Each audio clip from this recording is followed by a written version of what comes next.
নিন্দা। আমাদের বন্ধু, আমাদের ভাই ওসমান শরীফ হাদি এখন লাইফ সাপোর্টে আছে। আমাদের হৃদয় রক্তক্ষরণ হচ্ছে।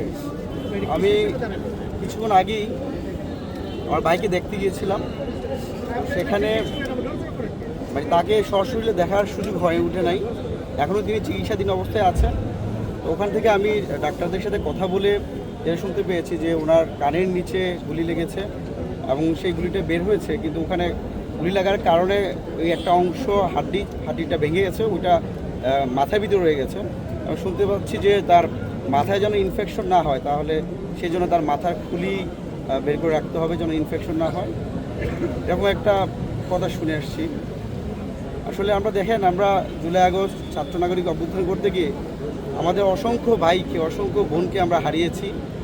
আমাদেরই সরকার ক্ষমতায় আসছে, সেখানে আমাদের বাইরে নিরাপদ না।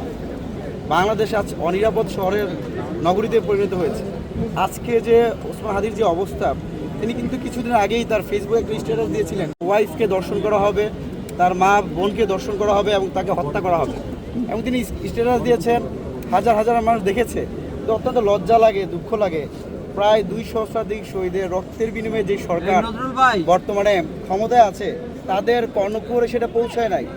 যদি সরকার সেটা দেখতো, তাহলে একজন ইনকলাব মঞ্চের মুখপাত্র বা বাংলাদেশের রাজনীতি, বাংলাদেশ পন্থার যারা রাজনীতি করছে, জাতীয়তাবাদের রাজনীতি যারা করছে, সেই ওসমান হাদির আজকের এই ভয়াবহ অবস্থা হতো না।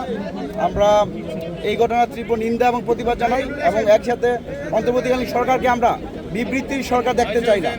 যে কোনো ঘটনা ঘটলে আমরা দেখতে পাই অন্তর্বর্তীকালীন সরকার বিবৃতির মধ্যে সীমাবদ্ধ থাকে। আজকেও আমরা দেখতে পেয়েছি প্রধান উপদেষ্টা অত্যন্ত উদ্বেগ জানিয়েছেন, আমরা তার উদ্বেগটা উৎকণ্ঠিত। তিনি বারবার উদ্বেগ জানান, সাধারণ মানুষ নিরাপদ পায় না। আমরা দেশবাসীর কাছে ওসমান হাদির জন্য দোয়া চাই, আল্লাহ যেন আমার ভাইকে দ্রুত সুস্থ করে আমাদের। ধন্যবাদ।